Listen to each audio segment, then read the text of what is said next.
आदरणीय अध्यक्ष जी, इस सत्र के प्रारंभ में ही मैं जब मीडिया के साथियों से बात कर रहा था तब मैंने सभी माननीय सांसदों को अपील करते हुए एक बात का उल्लेख किया था। मैंने कहा था कि ये सत्र भारत के विजयोत्सव का सत्र है।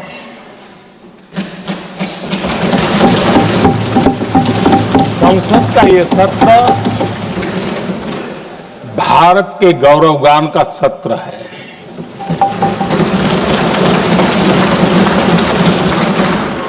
आदरणीय अध्यक्ष जी, जब मैं विजयोत्सव की बात कर रहा हूं तब मैं कहना चाहूंगा कि ये विजयोत्सव आतंकी हेडक्वार्टर्स को मिट्टी में मिलाने का है।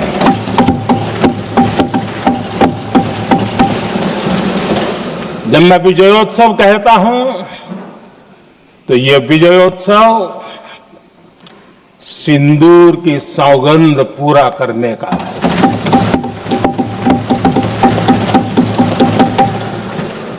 मैं जब ये विजयोत्सव कहता हूं तो ये भारत की सेना के शौर्य और सामर्थ्य का विजय गाथा कह रहा है। जब मैं विजयोत्सव कह रहा हूं तो 140 करोड़ भारतीयों की एकता, इच्छा शक्ति, उसके एक अप्रतिम जीत का विजयोत्सव की बात करता हूं। आदरणीय अध्यक्ष जी, मैं इसी विजय भाव से इस सदन में भारत का पक्ष रखने के लिए खड़ा हुआ।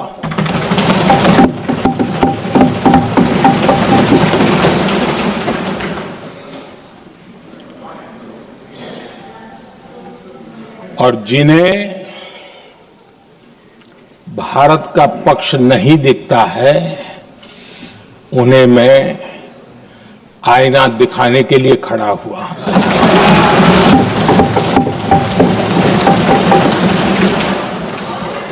आदरणीय अध्यक्ष जी, मैं 140 करोड़ देशवासियों की भावनाओं में अपना स्वर मिलाने के लिए उपस्थित हुआ हूं।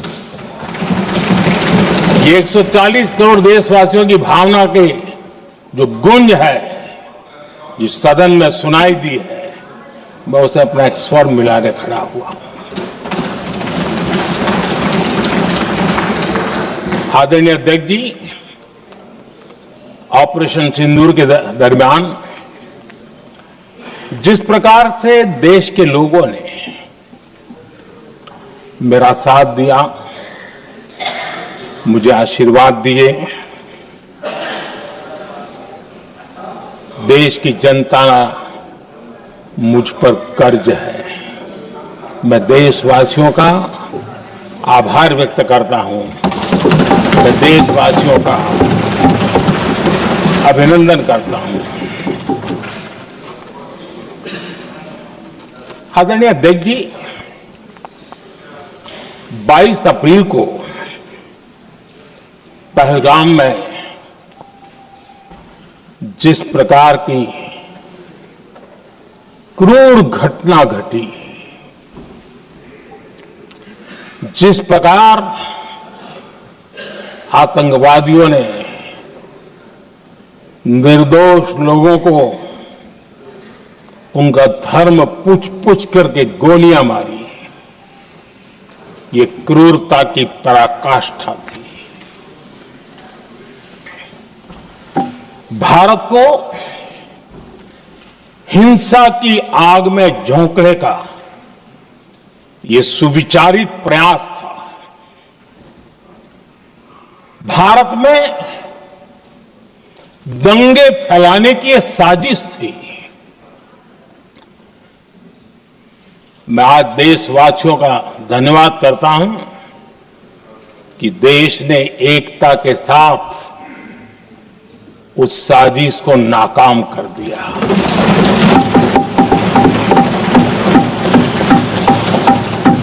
आदरणीय अध्यक्ष जी, 22 अप्रैल के बाद मैंने एक सार्वजनिक रूप से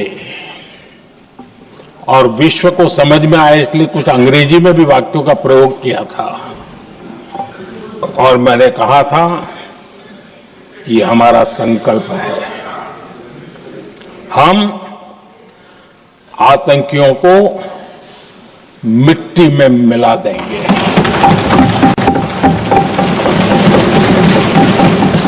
और मैंने सार्वजनिक रूप से कहा था, सजा उनके आकाओं को भी होगी और कल्पना से भी बड़ी सजा मिलेगी।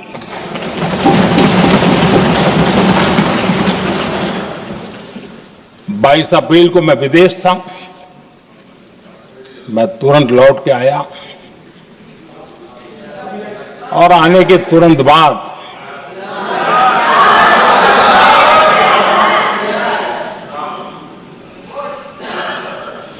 मैंने एक बैठक बुलाई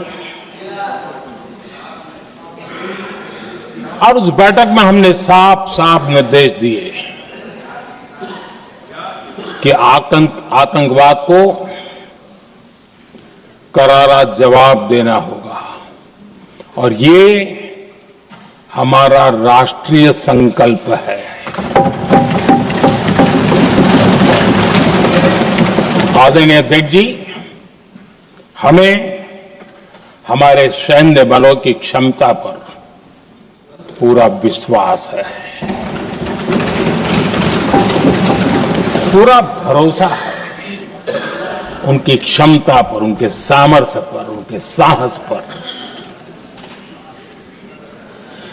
सेना को कार्रवाई की खुली छूट दे दी गई और यह भी कहा गया कि सेना तय करें कब, कहां, कैसे, किस प्रकार से। ये सारी बातें उस मीटिंग में साफ साफ कह दी गई और कुछ बातें उसमें से मीडिया में शायद रिपोर्ट भी हुई है।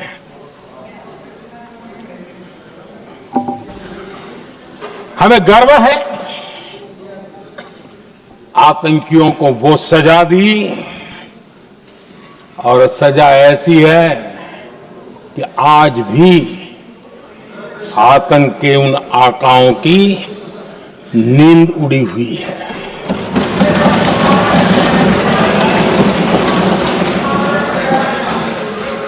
आदरणीय अध्यक्ष जी, मैं हमारी सेना की सफलता के उससे जुड़े भारत के उस पक्ष को सदन के माध्यम से देशवासियों के सामने रखना चाहता हूं। पहला पक्ष, पहलगाम हमले के बाद से ही पाकिस्तानी सेना को अंदाजा लग चुका था कि भारत कोई बड़ी कार्रवाई करेगा। उनके तरफ से न्यूक्लियर की धमकियों के भी बयान आना शुरू हो चुके थे। भारत ने 6 मई रात और 7 मई सुबह जैसा तय किया था वैसी कार्रवाई की और पाकिस्तान कुछ नहीं कर पाया। 22 मिनट में 22 अप्रैल का बदला निर्धारित लक्ष्य के साथ हमारी सेना ने ले लिया। दूसरा पक्ष, आदरणीय अध्यक्ष जी, पाकिस्तान के साथ हमारी लड़ाई तो कई बार हुई है, लेकिन ये पहली ऐसी भारत की रणनीति बनी कि जिसमें पहले जहां कभी नहीं गए थे वहां हम पहुंचे, पाकिस्तान के कोने कोने में आतंकी अड्डों को धुआं धुआं कर दिया गया।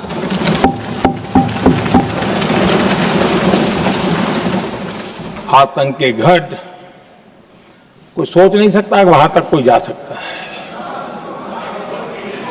बहावलपुर और मुर्ग के उसको भी जमीन दोस्त कर दिया गया। आदरणीय अध्यक्ष जी, हमारे सेनाओं ने आतंकी अड्डों को तबाह कर दिया। तीसरा पक्ष, पाकिस्तान की न्यूक्लियर धमकी को हमने झूठा साबित कर दिया।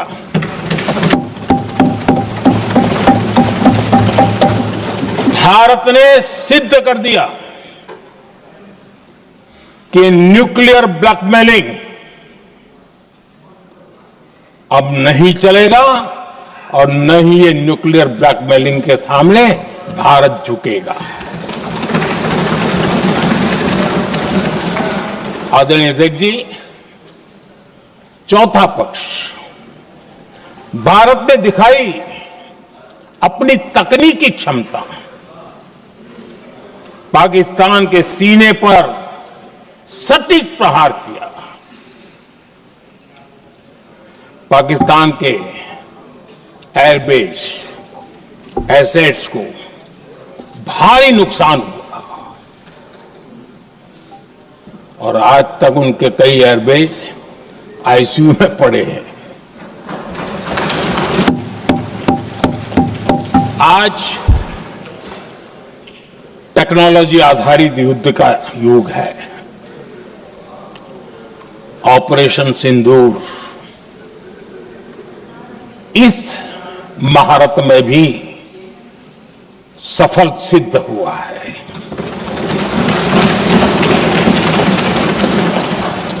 अगर पिछले 10 साल में जो हमने तैयारियां की हैं वो न की होती तो इस तकनीक के युग में हमारा कितना नुकसान हो सकता था, इसका हम अंदाज लगा सकते हैं।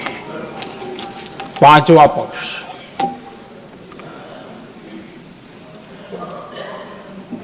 ऑपरेशन सिंदूर के दरमियान पहली बार हुआ जब आत्मनिर्भर भारत की ताकत को दुनिया ने पहचाना। Made in India drone, made in India missile ने पाकिस्तान के हथियारों की पोल खोल करके रख दी।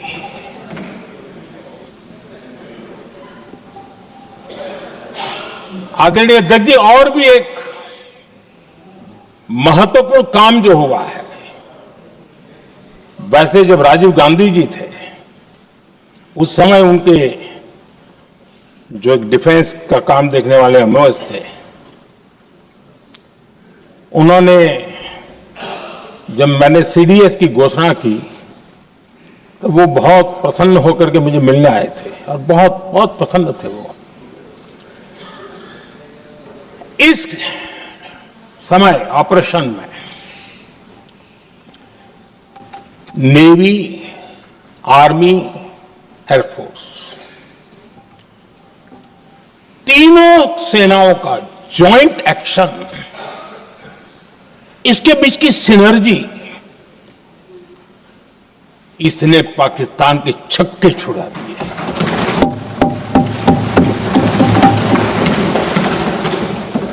आदरणीय अध्यक्ष जी, आतंक की घटनाएं पहले भी देश में होती थी,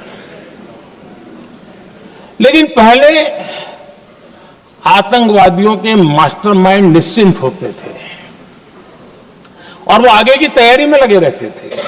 उनको पता था कुछ नहीं होगा। लेकिन अब स्थिति बदल गई है। अब हमले के बाद मास्टरमाइंड को नींद नहीं आती। उनको पता है कि भारत आएगा और मार के जाएगा।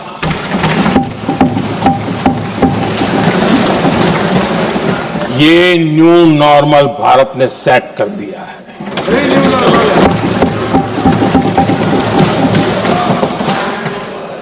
आदरणीय अध्यक्ष जी, दुनिया ने देख लिया कि हमारी कार्यवाही का दायरा कितना बड़ा, स्केल कितना बड़ा। सिंदूर से लेकर के सिंधु तक पाकिस्तान पर कार्रवाई की है। ऑपरेशन सिंदूर ने तय कर दिया कि भारत में आतंकी हमले की उसके आकाओं को और पाकिस्तान को भारी कीमत चुकानी पड़ेगी। अब ऐसे ही नहीं जा सकते। आदरणीय अध्यक्ष जी, ऑपरेशन सिंदूर से स्पष्ट होता है कि भारत ने 3 सूत्र तय किए हैं।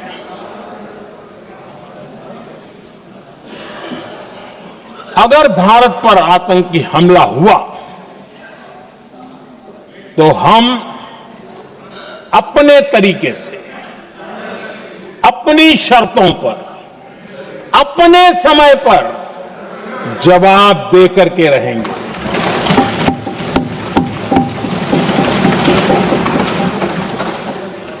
दूसरा, कोई भी न्यूक्लियर ब्लैकमेल अब नहीं चलेगा।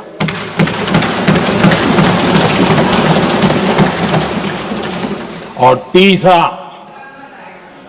हम आतंक की सरपरस्त सरकार और आतंक के आकाओं उनको अलग अलग नहीं देखेंगे। आदरणीय अध्यक्ष जी,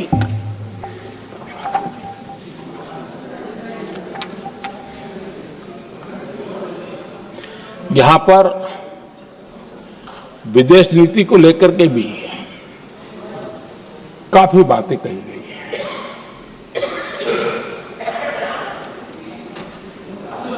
दुनिया के समर्थन को लेकर के भी काफी बातें कही गई हैं। मैं आज सदन में कुछ बातें पूरी स्पष्टता से कह रहा हूं।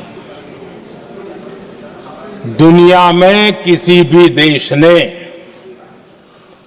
भारत को अपनी सुरक्षा में कार्रवाई करने से रोका नहीं है।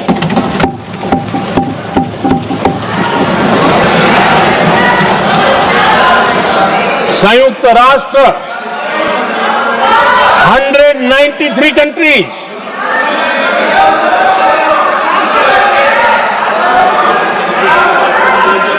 सिर्फ 3 देश 193 कंट्री में सिर्फ 3 देश ऑपरेशन सिंदूर के दौरान पाकिस्तान के समर्थन में बयान दिया था। Only 3 countries. क्वाड हो, ब्रिक्स हो, फ्रांस, रूस, जर्मनी, कोई भी देश का नाम ले लीजिए, तमाम देश दुनिया भर से भारत को समर्थन मिला है।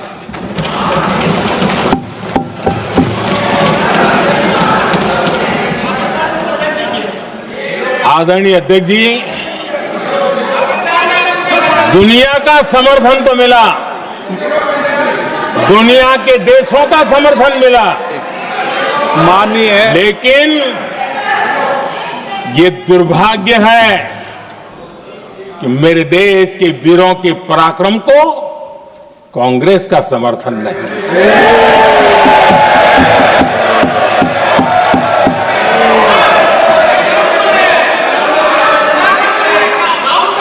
22 अप्रैल के बाद 22 अप्रैल के आतंकी हमले के बाद 3-4 दिन में ही ये उछल रहे थे और कहना शुरू कर दिया, कहां गई 56 इंच की छाती, कहां खो गया मोदी, मोदी तो फेल हो गया। क्या मजा ले रहे थे, उनको लगता है वाह बाजी मार ली। उनको पहलगाम के निर्दोष लोगों की हत्या में भी वो अपनी राजनीति तराशते थे।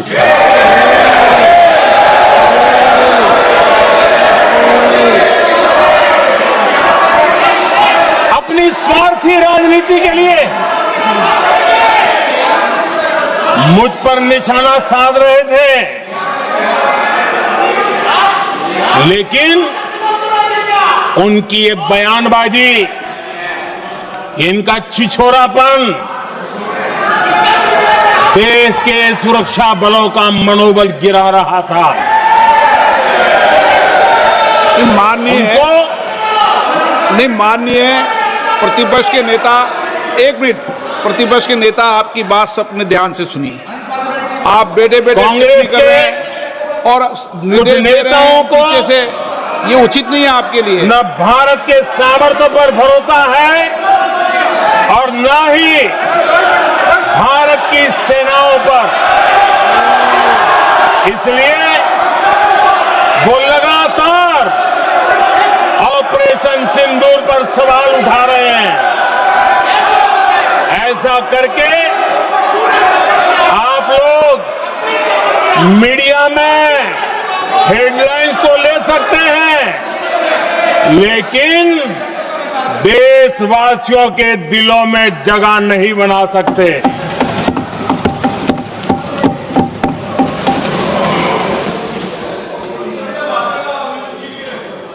आदरणीय सभापति जी, आदरणीय अध्यक्ष जी, 10 मई को भारत ने ऑपरेशन सिंदूर के तहत हो रहे एक्शन को रोकने की घोषणा की। इसको लेकर यहां भांति भांति की बातें कही गई। ये वही प्रोपेगेंडा है जो सीमा पार से फैलाया गया है। कुछ लोग सेना द्वारा दिए गए तथ्यों की जगह पाकिस्तान के झूठ प्रचार को आगे बढ़ाने में जुटे हुए हैं। जबकि भारत का रुख हमेशा स्पष्ट रहा है। आदरणीय अध्यक्ष जी, कुछ चीजें मैं जरा स्मरण भी कराना चाहता हूं। जब सर्जिकल स्ट्राइक हुआ, उस समय हमने लक्ष्य तय किया था, हमारे जवानों को तैयार करके कि हम उनके इलाके में जाकर के आतंकियों के जो लॉन्चिंग पैड है उनको नष्ट करेंगे। और सर्जिकल स्ट्राइक, एक रात के उस ऑपरेशन में हमारे लोग सूर्योदय होते होते काम पूरा करके वापस आए। लक्ष्य निर्धारित था कि ये करना है। जब बालाकोट एयर स्ट्राइक किया तो हमारा लक्ष्य तय था कि आतंकियों के जो ट्रेनिंग सेंटर्स है, इस बार हम उसको तबाह करेंगे, और हमने वो भी करके दिखाया। ऑपरेशन सिंदूर के समय हमारा लक्ष्य तय था और हमारा लक्ष्य था कि आतंक के जो एपी सेंटर है और पहलगाम के आतंकियों को जहां से पुरजोश योजना बनी, ट्रेनिंग मिली, व्यवस्था मिली, उस पर हमला करेंगे। हमने उनके नाभि पर हमला कर दिया।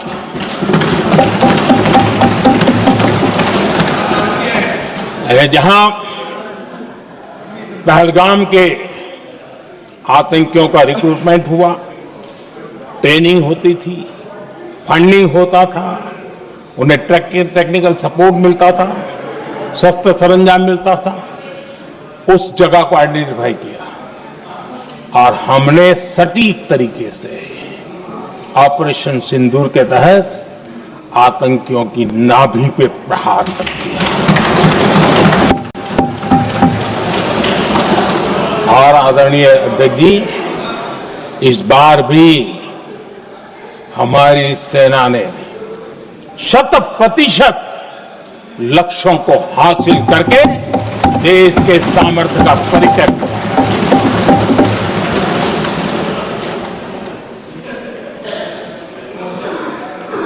कुछ लोग जानबूझ करके कुछ चीजें भूलने में इंटरेस्टेड होते हैं। देश भूलता नहीं है, देश को याद है। 6 रात और 7 मई सुबह ऑपरेशन हुआ था और 7 मई को सुबह भारत ने प्रेस कॉन्फ्रेंस हमारी सेना ने की और इस प्रेस कॉन्फ्रेंस में भारत ने स्पष्ट कर दिया था और पहले दिन से क्लियर था कि हमारा लक्ष्य है आतंकियों के आका, आतंकियों की जो व्यवस्थाएं जहां से होती है वो और उनके अड्डे, उनको हम ध्वस्त करना चाहते थे और हमने प्रेस कॉन्फ्रेंस में कह दिया था, हमने हमारा काम कर दिया है, हमने जो तय किया था पूरा कर दिया है। और इसलिए 6-7 मई को ऑपरेशन हमारा संतोषजनक होने के तुरंत बाद कल जो राजनाथ जी ने कहा था, मैं डंके की चोट पर दोबारा दोहराता हूं, भारत की सेना ने पाकिस्तान की सेना को चंद मिनटों में बता दिया कि हमारा ये लक्ष्य था, हमने लक्ष्य पूरा कर दिया है, ताकि उनको पता चले और हमें भी पता चले कि उनके दिल दिमाग में क्या चलता है।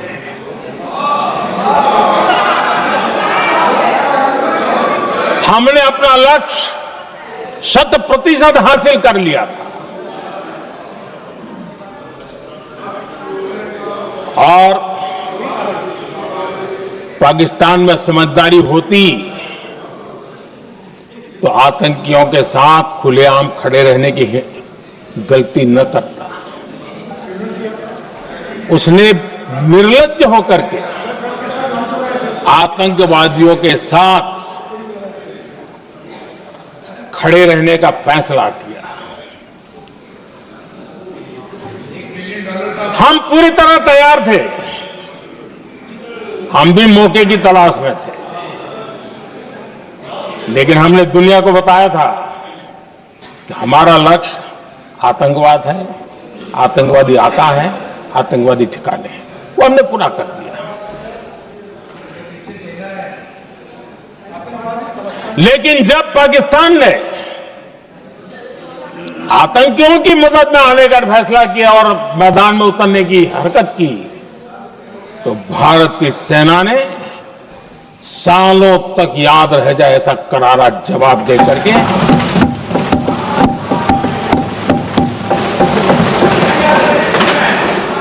नौ मई की मध्य रात्रि और 10 मई की एक प्रकार से सुबह हमारी मिसाइलें उन्होंने पाकिस्तान के हर कोने में प्रचंड प्रहार किया, जिसकी पाकिस्तान ने कभी कल्पना नहीं की थी, और पाकिस्तान को घुटनों पर आने के लिए मजबूर कर दिया।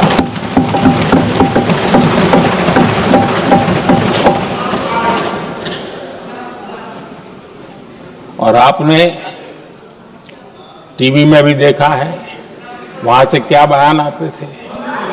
पाकिस्तान के लोग, अरे मैं तो स्विमिंग पूल में नहा रहा था, कोई कह रहा था मैं तो दफ्तर जाने की तैयारी कर रहा था।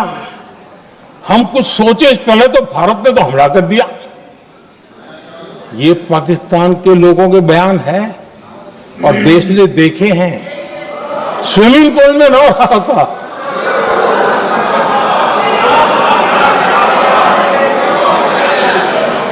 और जब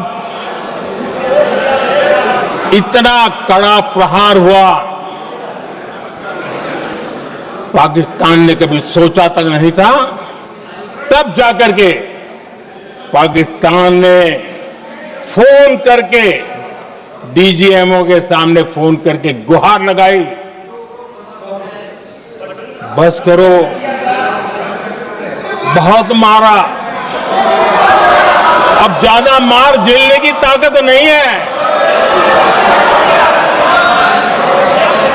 प्लीज हमला रोक दो। ये पाकिस्तान के डीजीएमओ का फोन था। और भारत ने तो पहले दिन ही कह दिया था, 7 तारीख सुबह की प्रेस देख लीजिए, कि हमने हमारा लक्ष्य पूरा कर दिया है, अगर आप कुछ करोगे तो महंगा पड़ेगा। और आप धीरे ऐसे कैसे चलता? प्लीज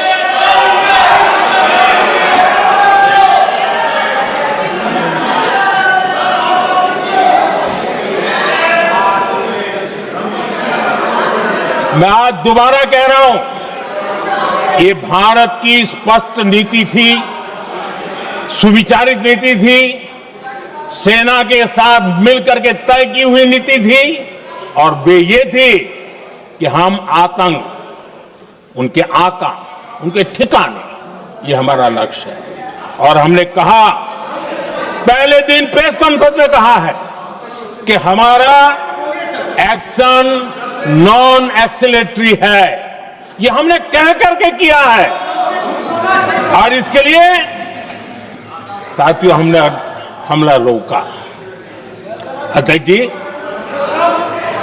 दुनिया के किसी भी नेता ने भारत के ऑपरेशन रोकने के लिए नहीं कहा।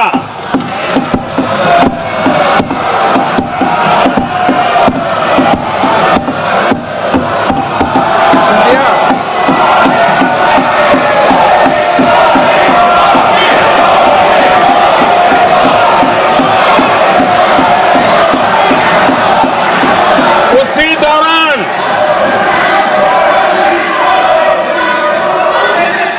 9 तारीख को रात को अमेरिका के उपराष्ट्रपति जी ने मुझसे बात करने का प्रयास किया। वो घंटे भर कोशिश कर रहे थे, लेकिन मेरी सेना के साथ मीटिंग चल रही थी, तो मैंने उनका फोन उठा नहीं पाया। बाद में मैंने उनको कॉल बैक किया। मैंने कहा कि आपका फोन था, 3-4 बार आपका फोन आ गया, क्या है? तो अमेरिका के उपराष्ट्रपति जी ने मुझे फोन पे बताया कि पाकिस्तान बहुत बड़ा हमला करने वाला है, ये उन्होंने मुझे बताया। मेरा जो जवाब था, जिनको समझ नहीं आता है उनको तो नहीं आएगा,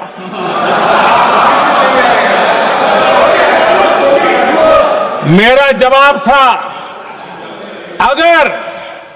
अगर पाकिस्तान का ये इरादा है तो उसे बहुत महंगा पड़ेगा। ये मैंने अमेरिका के उपराष्ट्रपति को कहा।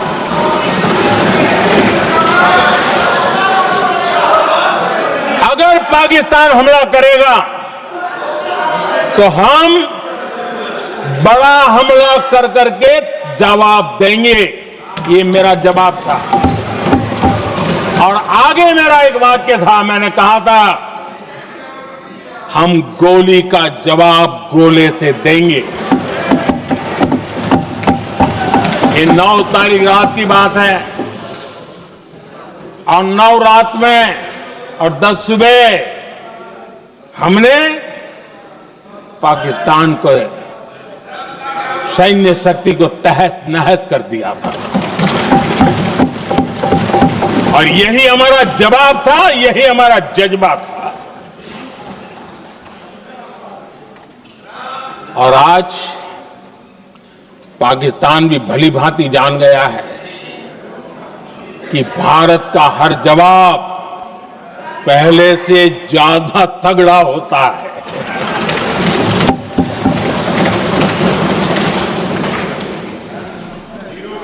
उसे यह भी पता है कि अगर भविष्य में नौबत आई तो भारत आगे कुछ भी कर सकता है। और इसलिए मैं फिर से लोकतंत्र के इस मंदिर में दोहराना चाहता हूं,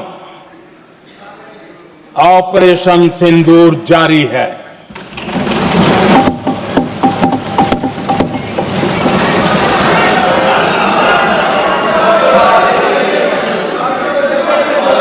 पाकिस्तान ने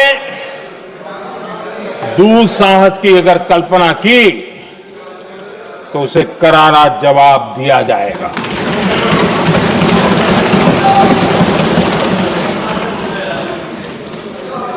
आदरणीय अध्यक्ष जी,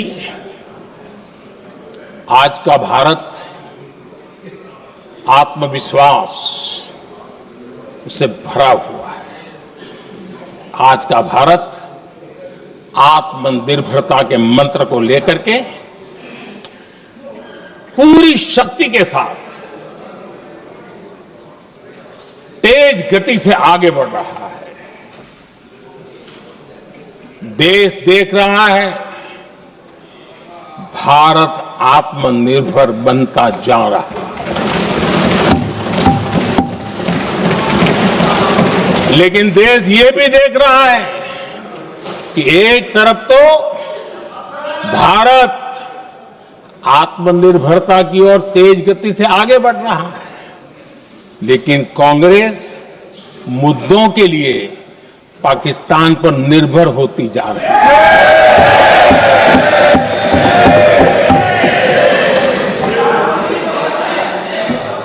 मैं आज पूरा दिन देख रहा था, जो 16 घंटे से जो चर्चा चल रही है, दुर्भाग्य से। प्लीज बैठिए, सब जवाब दे दिया आपका। आप सुनते नहीं, सबका जवाब दे दिया। प्लीज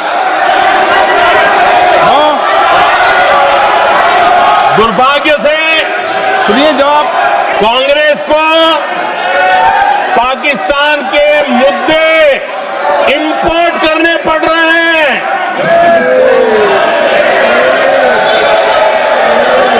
आदरणीय अध्यक्ष जी, आज के वॉरफेयर में इंफॉर्मेशन और नैरेटिव्स की प्लीज बैठिए। बहुत बड़ी भूमिका है।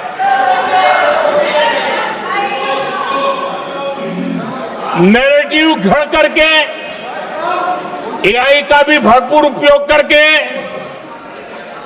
सेनाओं के मनोबल को कमजोर करने के खेल भी खेले जाते हैं। जनता के अंदर अविश्वास पैदा करने के भी भरपूर प्रयास होते हैं। दुर्भाग्य से कांग्रेस और उसके सहयोगी पाकिस्तान के ऐसे ही प्रपंच के प्रवक्ता बन चुके हैं।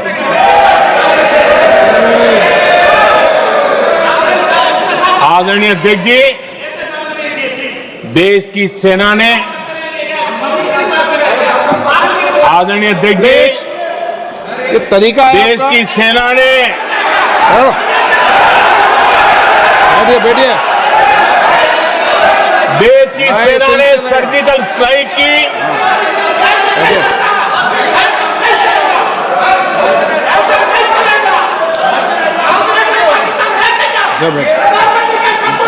बैठिए। आदरणीय अध्यक्ष जी, देश की सेना ने सफलतापूर्वक सर्जिकल स्ट्राइक की तो तुरंत कांग्रेस वालों ने सेना से सबूत मांगे थे, लेकिन जब उन्होंने देश का मूड देखा, देश का मिजाज देखा, तो सुर उनके बदलने लगे और बदल करके क्या कहने लगे? कांग्रेस के लोगों ने कहा ये सर्जिकल स्ट्राइक क्या बड़ी बात है, ये तो हमने भी की थी।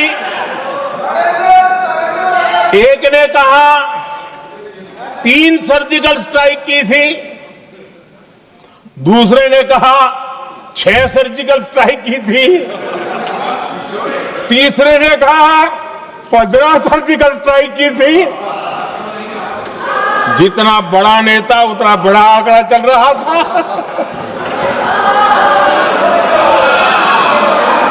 आदरणीय अध्यक्ष जी, इसके बाद बालाकोट में सेना ने एयर स्ट्राइक की। अब एयर स्ट्राइक तो ऐसी थी कि वो कुछ कह नहीं सकते थे, इसलिए ये तो नहीं कहा कि भाई हमने भी की थी। उसमें तो उन्होंने समझदारी दिखाई, लेकिन फोटो मांगने लगे। एयर स्ट्राइक हुई तो फोटो दिखाओ, क्या कहां गिरा, क्या तोड़ा, कितना तोड़ा, कितने मरे, बस यही पूछते रहे। पाकिस्तान भी यही पूछता था, ये भी यही पूछते थे। इतना ही नहीं, आदरणीय अध्यक्ष जी, जब पायलट अभिनंदन पकड़े गए तो पाकिस्तान में तो खुशी का माहौल होना स्वाभाविक था कि उनके हाथ में भारत की सेना का एक पायलट उनके हाथ लगा था। लेकिन यहां पर भी कुछ लोग थे जो कानों कानों में कह रहे थे अब मोदी फंसा, अब अभिनंदन वहां है, मोदी ला करके दिखा दे। अब देखते हैं मोदी क्या करता है। आज डंके की चोट पर अभिनंदन वापिस आएगा।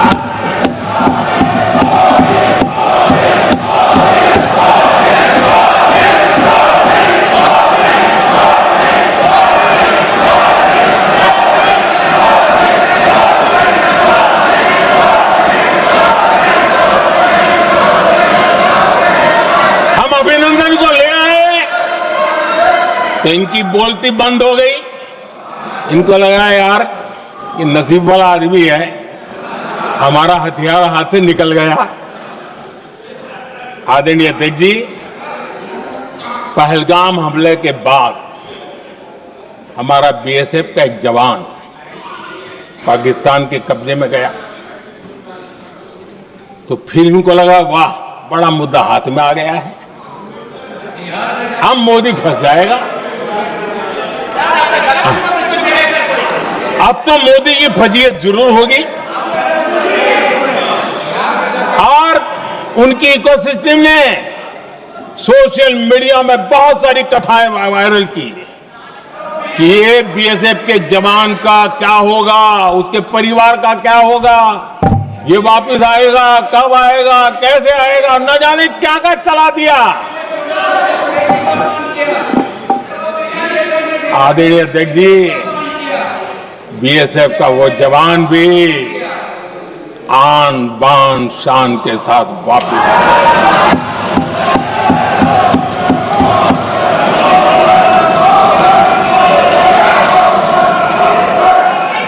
आतंकवादी रो रहे हैं,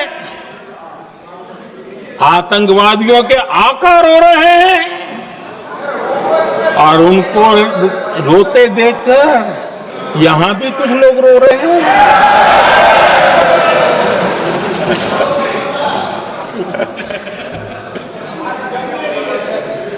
अब देखिए, सर्जिकल स्ट्राइक चल रही थी, उसके बाद उन्होंने एक खेल खेलने की कोशिश की, बात जमी नहीं। एयर स्ट्राइक हुई तो दूसरा खेल खेलने की कोशिश की, वो भी जमी नहीं। जब ये ऑपरेशन सिंदूर हुआ तो उन्होंने नया पैंतरा शुरू किया। और क्या शुरू किया? रोक क्यों दिया? पहले तो मानने को तैयार नहीं थे कि मुक्त करते, अब कहते रोक क्यों दिया। वारे बयान बहादुरों,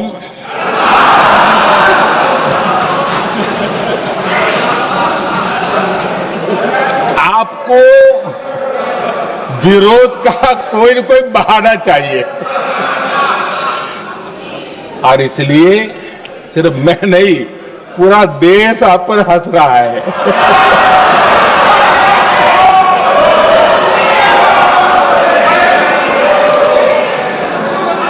आदरणीय अध्यक्ष जी, सेना का विरोध, सेना के प्रति एक पता नहीं नेगेटिविटी, ये कांग्रेस का पुराना रवैया रहा। देश ने अभी अभी करगिल विजय दिवस मनाया, लेकिन देश पूरी तरह जानता है कि उनके कार्यकाल में और आज तक करगिल के विजय को कांग्रेस ने अपनाया नहीं। न करगिल विजय दिवस मनाया है, न करगिल विजय का गौरव किया। इतिहास साक्षी है अध्यक्ष जी। जब डोकलाम में सैन्य हमारा शौर्य दिखा रहा था, तब कांग्रेस के नेता चुपके चुपके किससे ब्रीफिंग लेते थे, वो सारी दुनिया अब जान गई।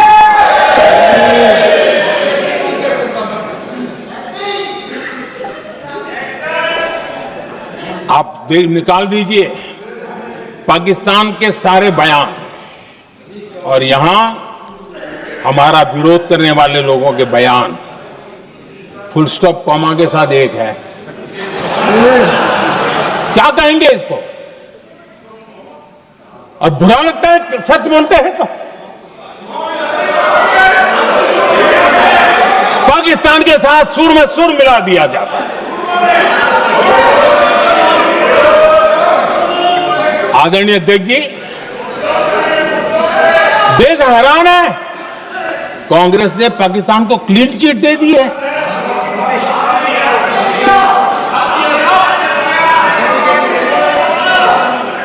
उनकी ये हिम्मत, और इनकी आदत जाती नहीं है, ये हिम्मत कि पहलगाम के आतंकी पाकिस्तानी थे, इसका सबूत दो।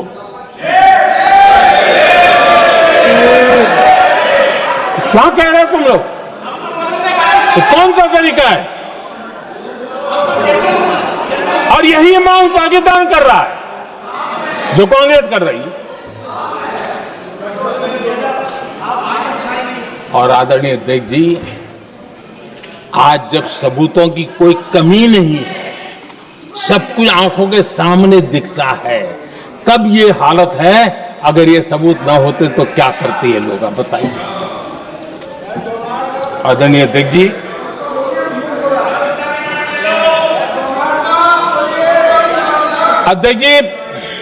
ऑपरेशन सिंदूर के एक पार्ट की तरफ तो चर्चा भी बहुत होती है, ध्यान भी जाता है, लेकिन देश के लिए कुछ गौरव की क्षणें होती हैं, ताकत की परिचय होता है, उसकी तरफ भी ध्यान जाना बहुत आकर्षित है।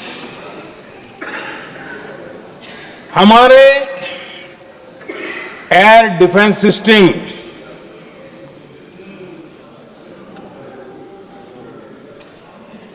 दुनिया में इसकी चर्चा है।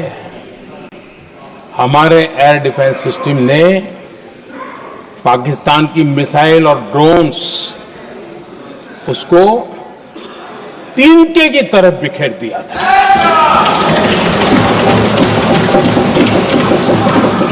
आदरणीय अध्यक्ष जी, मैं एक आंकड़ा आज बताना चाहता हूं, पूरा देश गर्व से भर जाएगा। कुछ लोगों का क्या होगा मैं नहीं जानता, पूरा देश गर्व से भर जाएगा। 9 मई को पाकिस्तान ने करीब 1000 मिसाइलों और आर्म्ड ड्रोन्स के भारत पर बहुत बड़ा हमला करने की कोशिश की। 1000 ये मिसाइलें भारत के किसी भी हिस्से पर गिरती तो वहां भयंकर तबाही मचती, लेकिन 1000 मिसाइल्स और ड्रोन्स को भारत ने आसमान में ही चूर चूर कर दिया।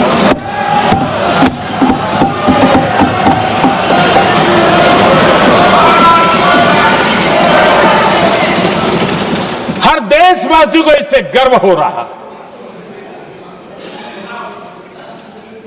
लेकिन जैसे कांग्रेस के लोग इंतजार कर रहे थे, कुछ तो गड़बड़ होगी यार, मोदी मरेगा, कहीं तो फंसेगा।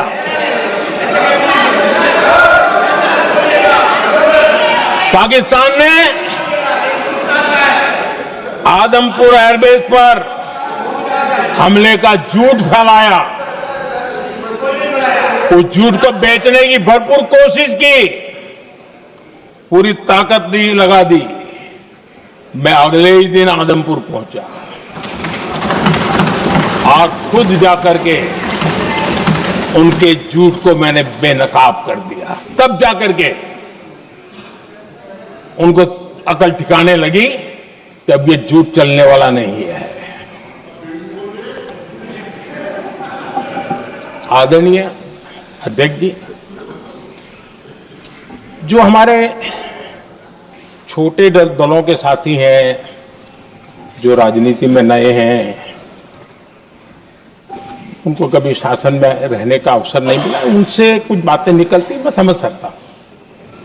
लेकिन कांग्रेस पार्टी ने इस देश में लंबे समय तक राज किया है, उसको शासन की व्यवस्थाओं का पूरा पता है, उन चीजों से वो निकले हुए लोग हैं, उनके लिए शासन व्यवस्था क्या होती इसकी समझ पूरी है, अनुभव है उनके पास।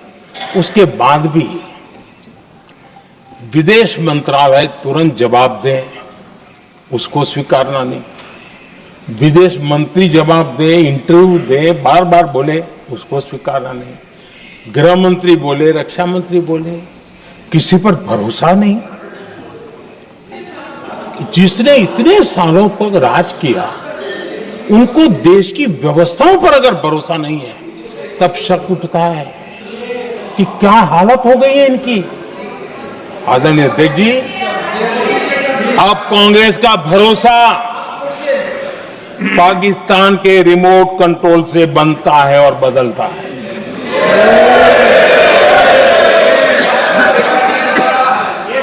आदरणीय अध्यक्ष जी, एक बिल्कुल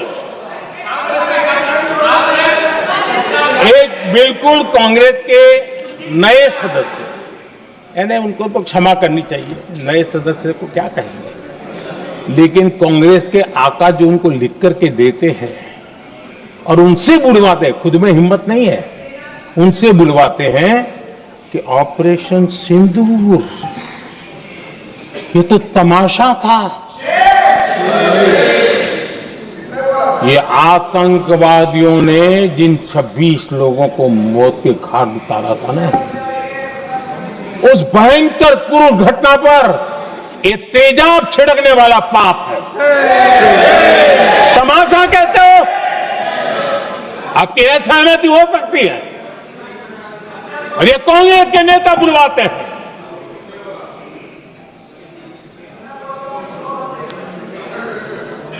आदरणीय अध्यक्ष जी, पहलगाम के हमलावरों को कल हमारे सुरक्षा बलों ने ऑपरेशन महादेव करके अपने अंजाम तक पहुंचाया।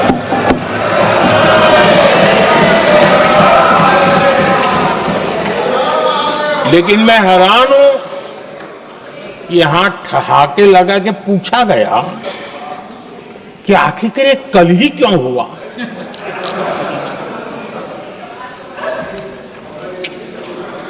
अब ये क्या हो गया है जी, मुझे समझ नहीं आ रहा है। क्या ये ऑपरेशन के लिए कोई सावन महीने का सोमवार ढूंढा गया था क्या? क्या हो गया है इन लोगों को? हताशा, निराशा इस हद तक।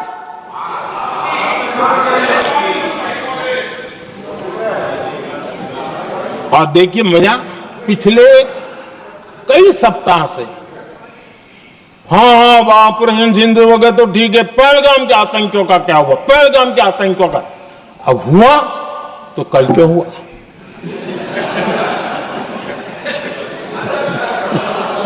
और कल ही क्यों हुआ? क्या हाल है अध्यक्ष जी का। आदरणीय अध्यक्ष जी,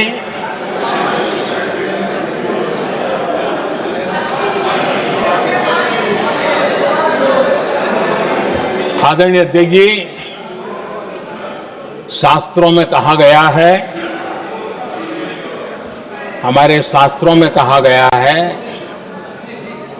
शस्त्रेण रक्षिते राष्ट्रे, शस्त्रेण रक्षिते राष्ट्रे शास्त्र चर्चा प्रवर्तते। अर्थात जब राष्ट्र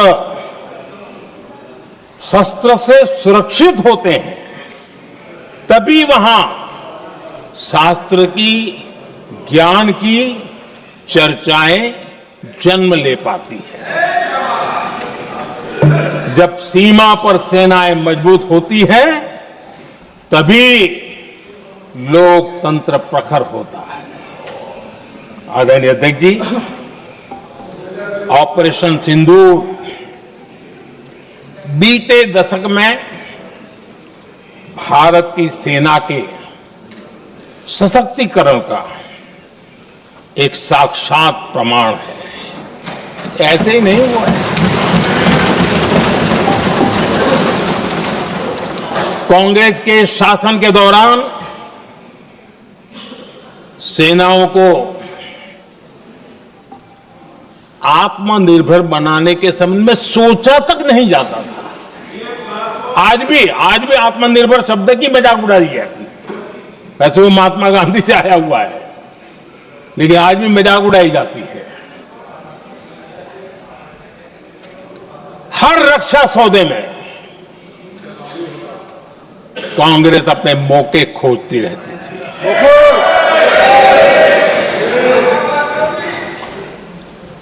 छोटे छोटे हथियारों को लिए विदेशों पर निर्भरता, ये इनका कार्यकाल रहा है। Bullet proof jacket, night vision camera तक नहीं होते थे। और लंबा लिस्ट है, जीप से शुरू होता है, बफो, हेलीकॉप्टर, हर चीज के साथ घोटाला जुड़ा हुआ है। आदरणीय अध्यक्ष जी, हमारी सेनाओं को आधुनिक हथियारों के लिए दशकों तक इंतजार करना पड़ा। आजादी के पहले, और इतिहास गवाह, एक जमाना था जब डिफेंस मैन्युफैक्चरिंग में भारत का आवाज सुनाई देती थी। जिस समय तलवारों से लड़ा जाता था ना, तब भी तलवारें भारत की श्रेष्ठ मानी जाती थी। हम डिफेंस के इक्विपमेंट में आगे थे। लेकिन आजादी के बाद जो एक मजबूत डिफेंस इक्विपमेंट मैन्युफैक्चरिंग का हमारा दायरा था, जो हमारा पूरा इकोसिस्टम था, उसको सोच समझ करके तबाह कर दिया गया। उसको दुर्बल किया गया।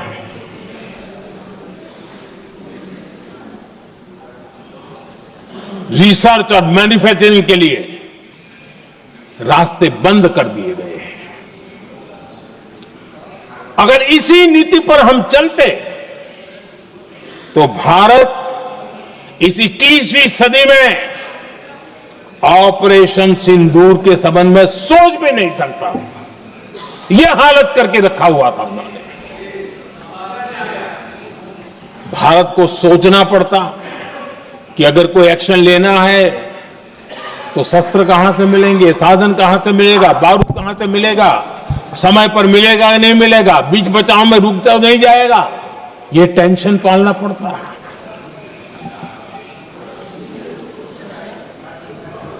आदरणीय अध्यक्ष जी, बीते एक दशक में मेक इन इंडिया हथियार सेना को मिले, उन्होंने इस ऑपरेशन में बहुत निर्णायक भूमिका निभाई।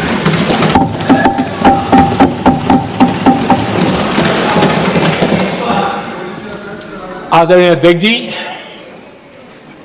एक दशक पहले भारत के लोगों ने संकल्प लिया, हमारा देश सशक्त, आत्मनिर्भर और आधुनिक राष्ट्र बने। रक्षा, सुरक्षा, हर क्षेत्र में बदलाव के लिए एक के बाद एक ठोस कदम उठाए गए, सीरीज ऑफ रिफॉर्म्स किए गए और देश में सेना में जो रिफॉर्म्स हुए हैं, जो आजादी के बाद पहली बार हुए। चीफ ऑफ डिफेंस स्टाफ की नियुक्ति, ये विचार कोई नया नहीं था, दुनिया में प्रयोग भी चलते हैं, भारत में निर्णय नहीं होते थे। हमने, ये बहुत बड़ा रिफॉर्म था, हमने किया और बहुत ही, मैं हमारी तीनों सेनाओं का अभिनंदन करता हूं कि इस व्यवस्था को उन्होंने दिल से सहयोग किया है, दिल से स्वीकार किया है। सबसे बड़ी ताकत ज्वाइंटनेस और इंटीग्रेशन की इस समय नेवी हो, एयरफोर्स हो, आर्मी हो, ये इंटीग्रेशन और ज्वाइंटनेस ने हमारी ताकत को अनेक गुना बढ़ा दिया और उसका परिणाम भी हमें नजर में आया है, ये हमने करके दिखाया। सरकार की जो डिफेंस प्रोडक्शन की कंपनियां थी, उसमें हमने रिफॉर्म किए। शुरुआत में वहां पर आग लगाना, आंदोलन करवाना, हड़तालें करवाने के खेल चल रहे थे, अभी भी बंद नहीं हुए हैं, लेकिन देश हित को सर्वोपरि मान करके उन डिफेंस इंडस्ट्री के हमारे जो लोग थे सरकारी व्यवस्था में, उन्होंने इसको मन से लिया, रिफॉर्म को स्वीकार किया और वो भी आज बहुत प्रोडक्टिव बन गए। इतना ही नहीं, हमने प्राइवेट सेक्टर के लिए भी डिफेंस के दरवाजे खोल दिए हैं और आज भारत का प्राइवेट सेक्टर आगे आ रहा है। आज स्टार्टअप्स डिफेंस के क्षेत्र में हमारे 27-30 साल के नौजवान, टियर 2, टियर 3 सिटी के नौजवान, कई कुछ जगह तो बेटियां स्टार्टअप का नेतृत्व कर रही है। डिफेंस के सेक्टर में सैकड़ों की तादाद में आज स्टार्टअप काम कर रहे हैं। ड्रोन्स, एक प्रकार से मैं कह सकता हूं, ड्रोन्स की जितनी भी एक्टिविटी हमारे देश में हो रही है, शायद एवरेज 30-35 की उम्र होगी, जो लोग कर रहे हैं, वो सारे लोग, और सैकड़ों की तादाद में कर रहे हैं। और उसका ताकत, क्योंकि इनका भी योगदान था इसमें, जिन्होंने इस प्रकार के प्रोडक्शन किए हैं, और वो हमें ऑपरेशन सिंदूर में बहुत काम आए। मैं उन सबके प्रयासों को बहुत साधुवाद करता हूं और मैं उनको विश्वास दिलाता हूं, आगे बढ़िए, अब देश रुकने वाला नहीं है। आदरणीय अध्यक्ष जी, डिफेंस सेक्टर में मेक इन इंडिया ये नारा नहीं था, हमने इसके लिए बजट पॉलिसी में जो परिवर्तन करना था, जो नए इनिशिएटिव ले रहे थे, वो नए इनिशिएटिव लिए।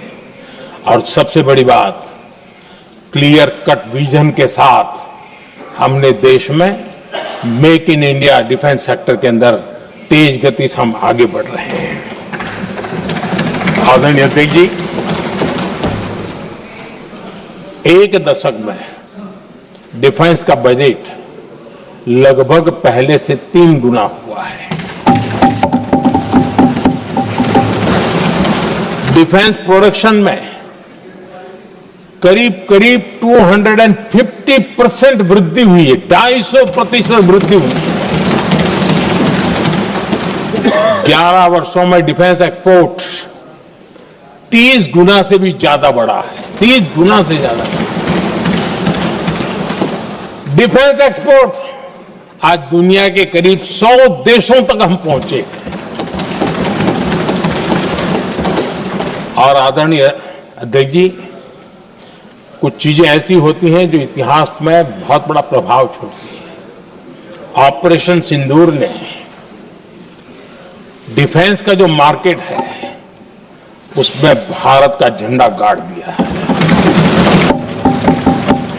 भारत के हथियारों की डिमांड आज बढ़ती चली जा रही है, मांग बढ़ रही है।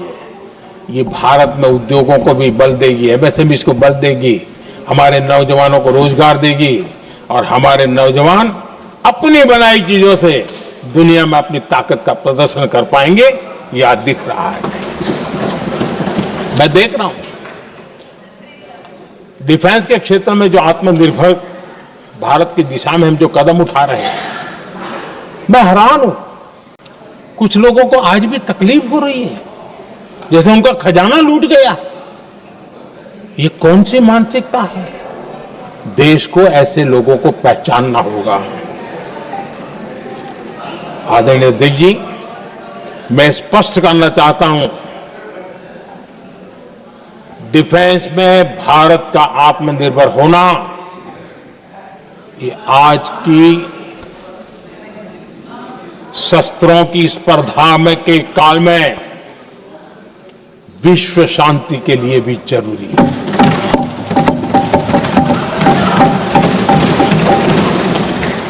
मैं पहले भी कह चुका हूं, भारत युद्ध का नहीं, बुद्ध का देश है। हम समृद्धि, शांति चाहते हैं, लेकिन हम ये कभी न भूले कि समृद्धि का और शांति का रास्ता शक्ति से ही गुजरता है।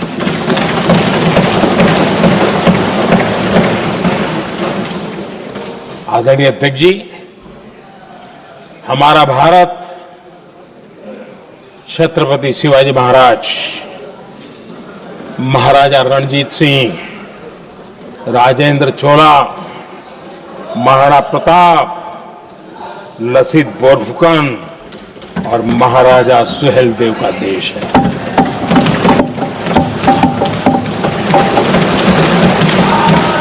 आदरणीय अध्यक्ष जी, हम विकास और शांति के लिए सामरिक सामर्थ्य पर भी फोकस करते हैं। आदरणीय अध्यक्ष जी, कांग्रेस के पास नेशनल सिक्योरिटी का विजन न पहले था और आज तो सवाल ही नहीं उठता है।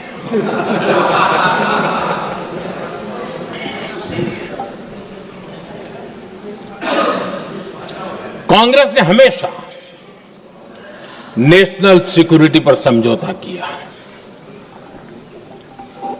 आज जो लोग पूछ रहे हैं पीओके को वापस क्यों नहीं लिया, वैसे ये सवाल मुझे ही पूछ सकते हैं और किसको पूछ सकते हैं।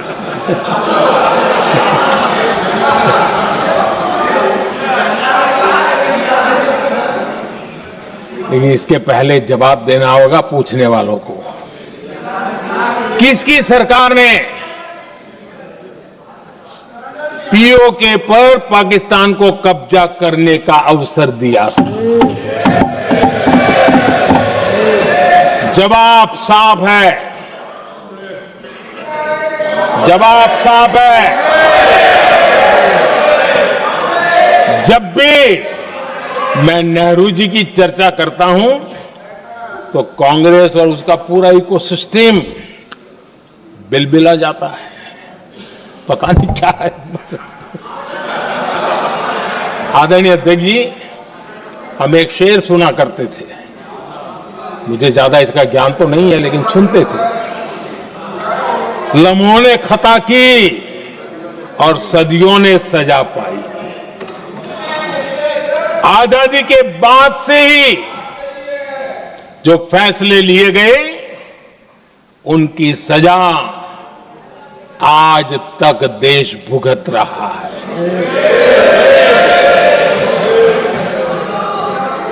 यहां बार बार एक बात का जिक्र हुआ और मैं फिर से करना चाहूंगा। अक्साई चीन की उस पूरे क्षेत्र को बंजर जमीन करार दिया गया, ये कह करके तो बंजर है। देश की 38,000 वर्ग किलोमीटर जमीन हमें खोनी पड़ी।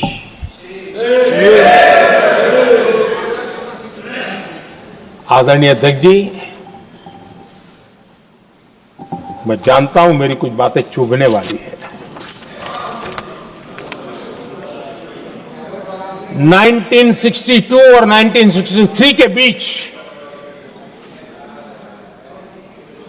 कांग्रेस के नेता जम्मू कश्मीर के पूंछ, उरी, नीलम वैली और किशनगंगा को छोड़ देने का प्रस्ताव रख रहे थे। भारत की भूमि, आदरणीय अध्यक्ष जी, और वो भी लाइन ऑफ पीस के नाम पर किया जा रहा था। 1966 रण ऑफ कच्छ पर इन्हीं लोगों ने मध्यस्थता स्वीकार की। ये था उनका राष्ट्रीय सुरक्षा का विजन।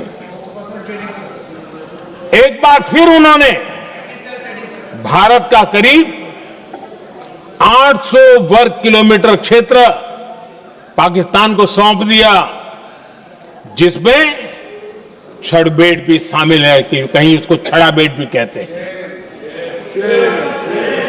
1965 की जंग में हाजीपीर पास को हमारी सेना ने वापस जीत लिया था, लेकिन कांग्रेस ने उसे फिर लौटा दिया। 1971 पाकिस्तान के 93,000 फौजी हमारे पास बंदी थे। पाकिस्तान का हजारों वर्ग किलोमीटर एरिया हमारी सेना ने कब्जा किया था।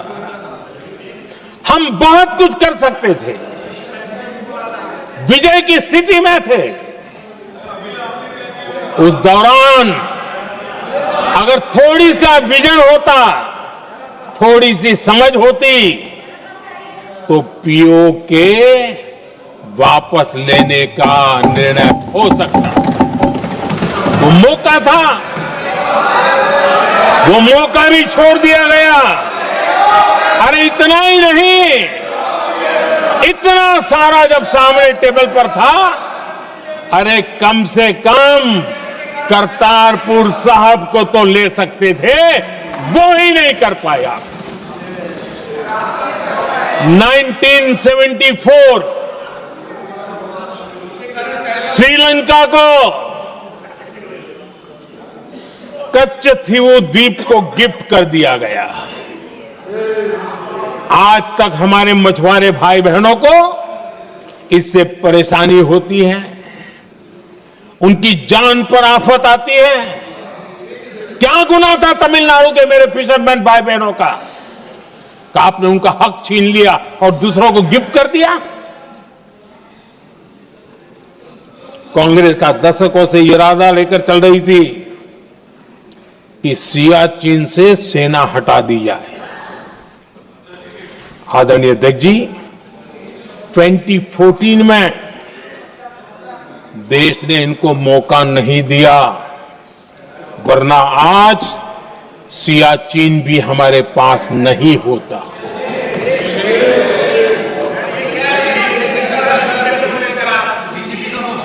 आदरणीय अध्यक्ष जी, आजकल कांग्रेस के जो लोग हमें डिप्लोमेसी का पाठ पढ़ा रहे हैं, मैं उन्हें उनकी डिप्लोमेसी याद दिलाना चाहता हूं ताकि उनको भी कुछ याद रहे, पता चले। 26/11 जैसे भयंकर हमले के बाद बहुत बड़ा आतंकी हमला था। कांग्रेस का पाकिस्तान से प्रेम नहीं रुका। इतनी बड़ी घटना 26/11 की हुई थी। विदेशी दबाव में हमले के कुछ हफ्तों के भीतर ही कांग्रेस सरकार ने पाकिस्तान से बातचीत शुरू कर दी। आदरणीय अध्यक्ष जी, कांग्रेस सरकार ने 26/11 की इतनी बड़ी घटना के बाद भी एक भी डिप्लोमेट को भारत से बाहर निकालने की हिम्मत नहीं की। छोड़ो, इधर एक वीजा तक कैंसिल नहीं किया, एक वीजा तक कैंसिल नहीं कर पाए थे। देश पर पाकिस्तानी स्पॉन्सर बड़े बड़े हमले होते गए, लेकिन यूपीए सरकार ने पाकिस्तान को मोस्ट फेवर्ड नेशन का दर्जा देकर रखा था। वो कभी वापस नहीं लिया था। एक तरफ देश मुंबई के हमले का ये न्याय मांग रहा था,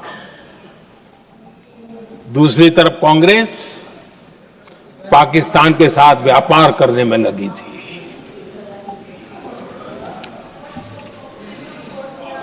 पाकिस्तान वहां से खून की होली खेलने वाले आतंकियों को भेजते रहे और कांग्रेस यहां अमन की आश के मुशायरे किया करती थी। मुशायरे होते थे।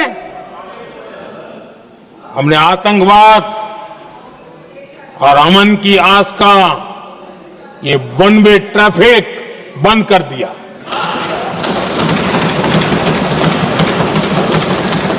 हमने पाकिस्तान का एमएफएन का दर्जा रद्द किया, वीजा बंद किया। हमने अटारी वाघा बॉर्डर को बंद कर दिया। आदरणीय अध्यक्ष जी,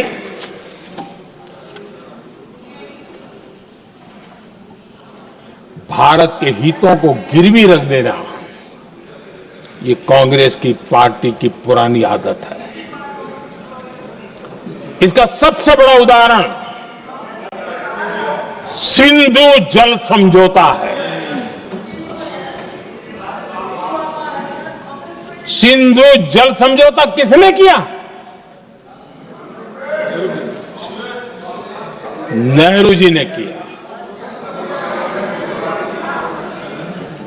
और मामला किससे जुड़ा था? भारत से निकलने वाली नदियां, हमारे यहां से निकली हुई नदियां, उसका वो पानी था।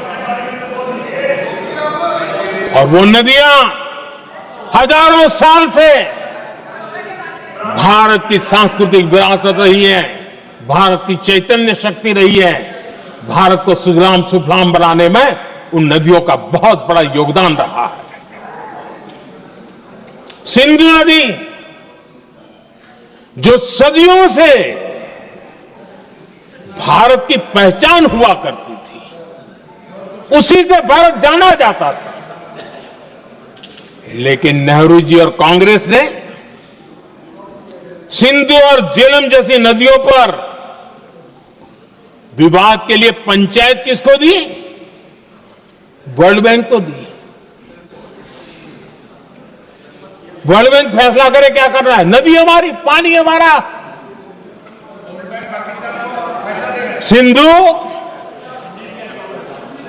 सिंधु जल समझौता सीधा सीधा भारत की अस्मिता और भारत के स्वाभिमान के साथ किया गया बहुत बड़ा धोखा था।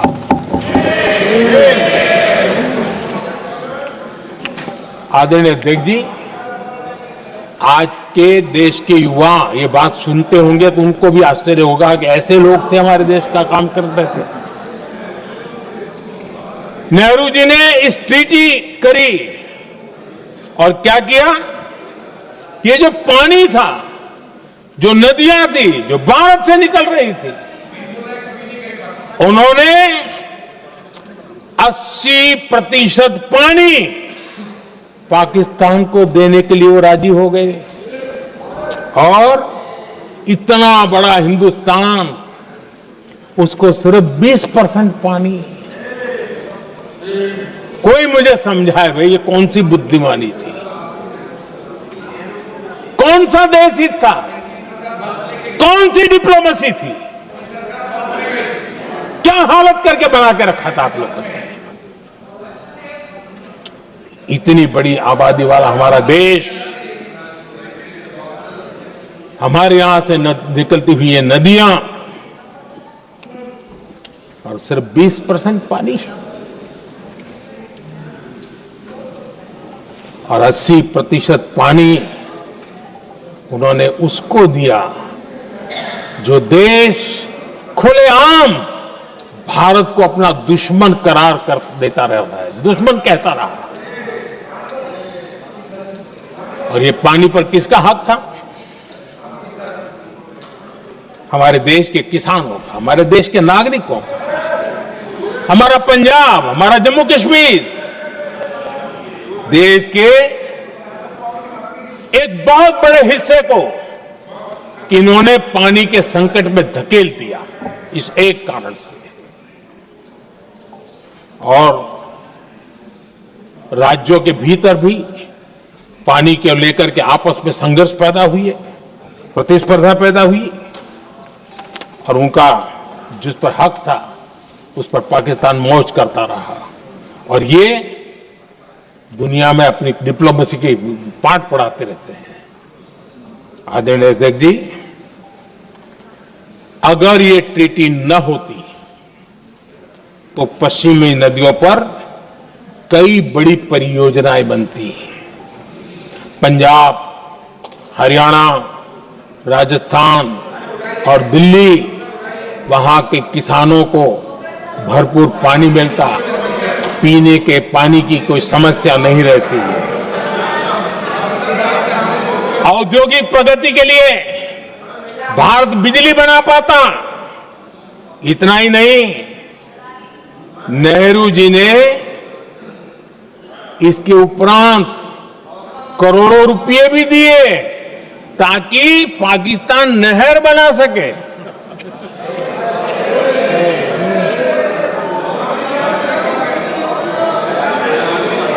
आदरणीय अध्यक्ष जी, इससे भी बड़ी बात, देश चौंक जाएगा। ये चीजें छिपाई गई है, दबा दी गई है। कहीं भी बांध बनता है तो उसमें एक मैकेनिज्म होता है उसकी सफाई का, डीसिल्टिंग का। उसमें जो मिट्टी भर जाती है, बाकी घास वगैरह आकर के भर जाता है तो उसकी कैपेसिटी कम होती है, तो उसकी सफाई के लिए यानी इनबिल्ट व्यवस्था होती है।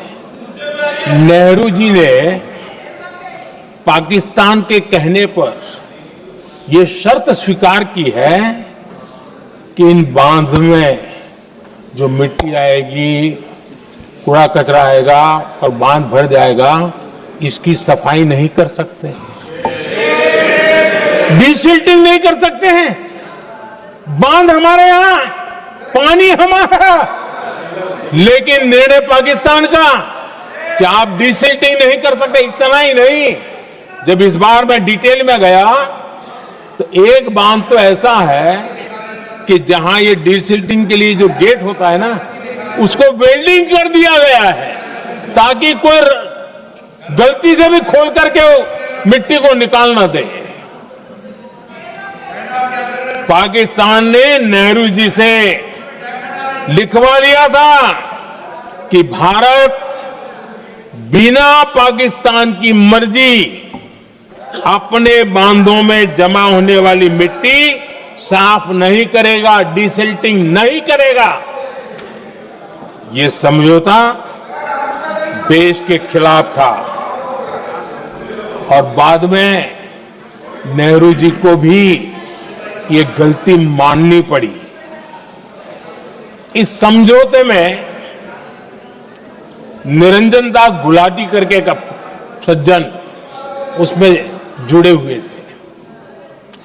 उन्होंने एक किताब लिखी है। उस किताब में उन्होंने लिखा है कि फरवरी 1961 में नेहरू ने उनसे कहा था, गुलाटी, मुझे उम्मीद थी कि यह समझौता अन्य समस्याओं के समाधान का रास्ता खोलेगा, लेकिन हम वही हैं जहां पहले थे। ये नेहरू जी ने कहा। नेहरू जी केवल तत्कालिक प्रभाव देख पा रहे थे, इसलिए उन्होंने कहा कि हम वहीं के वहीं हैं, लेकिन सच्चाई ये कि इस एग्रीमेंट के कारण देश बहुत पिछड़ गया, देश बहुत पीछे चल गया और देश का बहुत नुकसान हुआ। हमारे किसानों को नुकसान हुआ, हमारी खेती को नुकसान हुआ। और नेहरू जी उस डिप्लोमेसी को जानते थे जिसमें किसान का कोई वजूद ही नहीं था। यह हाल करके रखा था उन्होंने। आदरणीय अध्यक्ष जी, पाकिस्तान आगे दशकों तक भारत के साथ युद्ध और छद्म युद्ध, प्रॉक्सी वॉर करता ही रहा, लेकिन कांग्रेस की सरकारों ने बाद में भी सिंधु जल समझौते की तरफ देखा तक नहीं, नेहरू जी की गलती को सुधारा तक नहीं।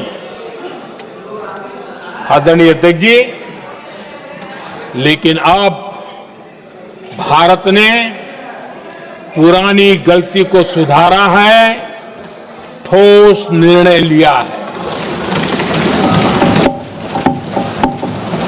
भारत ने नेहरू जी द्वारा किए गई बहुत बड़ी ब्लंडर, सिंधु जल समझौते को देश हित में, किसानों के हित में एबेंस में रख दिया है। देश का अहित करने वाला ये समझौता अब इस रूप में आगे नहीं चल सकता। भारत ने तय कर दिया है, खून और पानी साथ साथ नहीं बह सकते।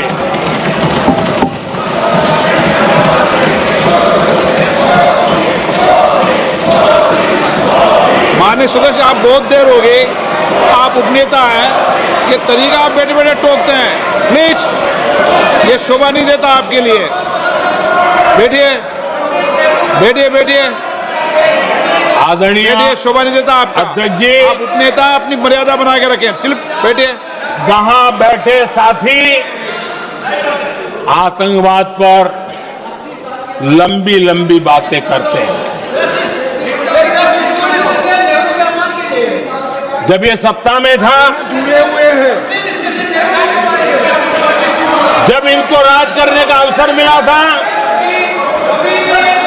तब देश का हाल क्या है, क्या रहा था, वो आज भी देश भूला नहीं है। 2014 से पहले देश में असुरक्षा का जो माहौल था, अगर वो आज याद भी करे ना तो लोग सिहर जाते हैं। आदरणीय अध्यक्ष जी, हम सबको याद है, जो नई पीढ़ी के बच्चे हैं उनको पता नहीं है, हम सबको पता है। हर जगह पर अनाउंसमेंट होता था, रेलवे स्टेशन पर जाओ, बस स्टैंड पर जाओ, एयरपोर्ट पर जाओ, बाजार में जाओ, मंदिर में जाओ, कहीं पर भी जाओ, जहां भी भीड़ होती है, कोई भी लावारिस चीज दिखे छूना मत, पुलिस को तुरंत जानकारी देना, वो बम हो सकता है। हम 2014 तक यही सुनते आए थे, ये हालात करके रखा था। देश के कोने कोने में यही हाल था। माहौल ये था कि जैसे कदम कदम पर बम बिछे हैं और खुद को ही नागरिकों ने बचाना है, उन्होंने हाथ ऊपर कर दिए, अनाउंस कर दिया। आदरणीय अध्यक्ष जी, कांग्रेस की कमजोर सरकारों के कारण देश को कितनी जानें गंवानी पड़ी, हमें अपनों को खोना पड़ा। आदरणीय अध्यक्ष जी, आतंकवाद पर लगाम लगाई जा सकती थी। हमारी सरकार ने 11 साल में ये करके दिखाया, एक बहुत बड़ा सबूत है। 2004 से 14 के बीच जो आतंकी घटनाएं होती थी, उन घटनाओं में बहुत बड़ी कमी आई है। इसलिए देश भी जानना चाहता है, अगर हमारी सरकार आतंकवाद पर नकेल कस सकती है तो कांग्रेस सरकारों की ऐसी कौन सी मजबूरी थी कि आतंकवाद को फलने फूलने दिया। आदरणीय अध्यक्ष जी, कांग्रेस के राज में आतंकवाद अगर फला फूला है तो उसका एक बड़ा कारण इनकी तुष्टीकरण की राजनीति है, वोट बैंक की राजनीति है। जब दिल्ली में बाटला हाउस एनकाउंटर हुआ, कांग्रेस के एक बड़ी नेता के आंख में आंसू थे, आतंकवादी मारे गए इसके कारण। और वोट पाने के लिए इस बात को हिंदुस्तान के कोने कोने में पहुंचाया गया। आदरणीय अध्यक्ष जी, 2001 में देश की संसद पर हमला हुआ था। तब कांग्रेस के एक बड़े नेता ने अफजल गुरु को बेनिफिट ऑफ डाउट देने की बात कही थी। आदरणीय अध्यक्ष जी, मुंबई में 26/11 का इतना बड़ा आतंकी हमला हुआ, एक पाकिस्तानी आतंकी जिंदा पकड़ा गया।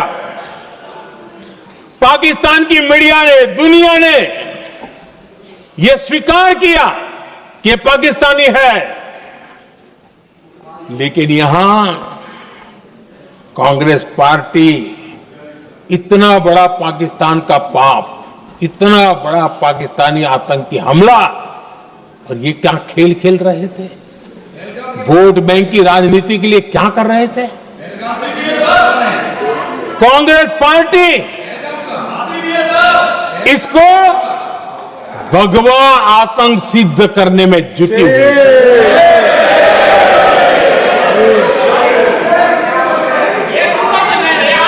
कांग्रेस दुनिया को हिंदू आतंकवाद की छड़ी बेचने में लगी हुई थी। कांग्रेस के एक नेता ने अमेरिका के बड़े राजनयिक को यहां तक कह दिया था कि लश्कर-ए तोयबा से भी बड़ा खतरा भारत के हिंदू ग्रुप है। ये कहा गया था तुष्टीकरण के लिए कांग्रेस ने जम्मू कश्मीर में भारत का संविधान, बाबा साहब अंबेडकर का संविधान, उसे जम्मू कश्मीर में पैर नहीं रखने दिए, इन्होंने घुसने नहीं दिया, उसे बाहर रखा। तुष्टीकरण और वोट बैंक की राजनीति के लिए कांग्रेस हमेशा देश की सुरक्षा को बलि चढ़ाती रही। आदरणीय अध्यक्ष जी, तुष्टीकरण के लिए ही कांग्रेस ने आतंकवाद से जुड़े कानूनों को कमजोर किया। गृहमंत्री जी ने आज विस्तार से सदन में कहा है, इसलिए मैं इसको रिपीट करना नहीं चाहता। आदरणीय अध्यक्ष जी,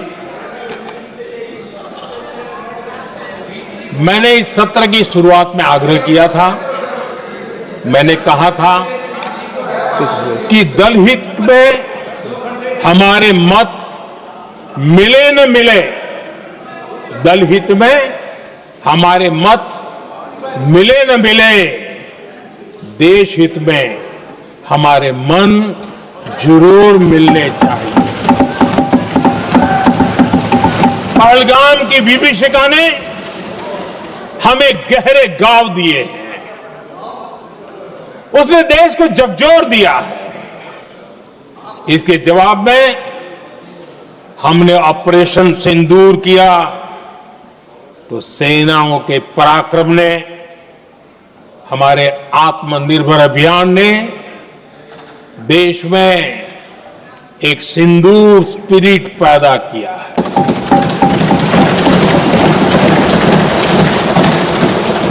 ये सिंदूर स्पिरिट हमने तब भी देखी जब दुनिया भर में हमारे प्रतिनिधिमंडल भारत की बात बताने गए।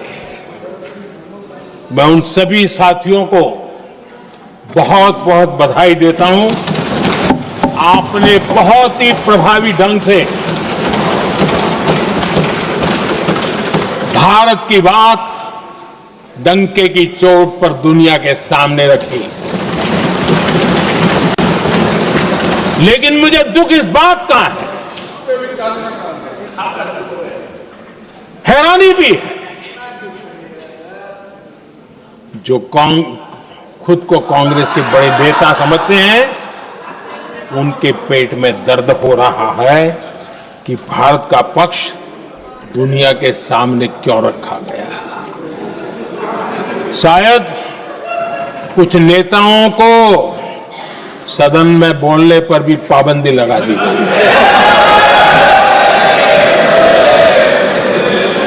आदरणीय अध्यक्ष जी, इस मानसिकता से बाहर निकलने की जरूरत है। कुछ पंक्तियां मेरे मन में आती हैं, मैं अपने भाव व्यक्त करना चाहता हूं। आदरणीय अध्यक्ष जी, करो चर्चा और इतनी करो, करो चर्चा और इतनी करो कि दुश्मन दहशत से दहल उठे, दुश्मन दहशत से दहल उठे। रहे ध्यान बस इतना ही, रहे ध्यान बस इतना ही, मान सिंदूर और सेना का प्रश्नों में भी अटल रहे।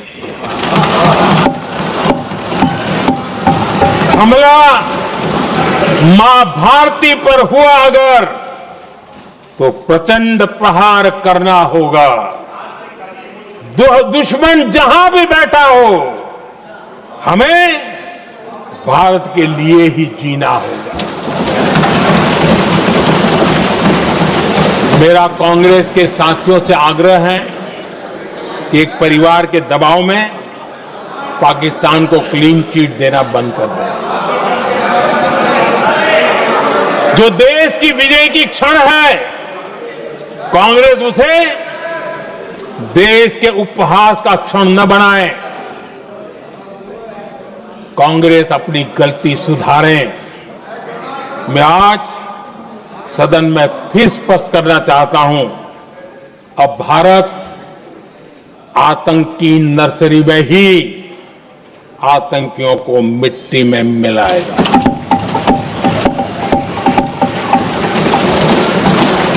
हम पाकिस्तान को भारत के भविष्य खेलने नहीं देंगे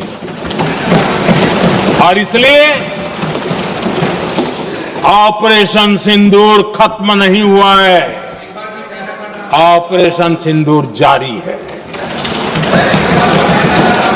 और ये पाकिस्तान के लिए भी नोटिस है, वो जब तक भारत के खिलाफ आतंक का रास्ता रोकेगा नहीं, तब तक भारत एक्शन लेता रहेगा।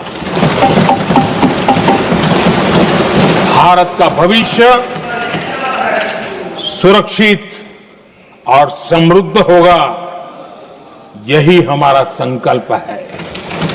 इसी भाव के साथ मैं फिर से सभी सदस्यों को सार्थक चर्चा के लिए धन्यवाद देता हूं और आदरणीय अध्यक्ष जी, मैंने भारत का पक्ष रखा है, भारत के लोगों की भावनाओं को व्यक्त किया है। मैं सदन का फिर से आभार व्यक्त करता हूं।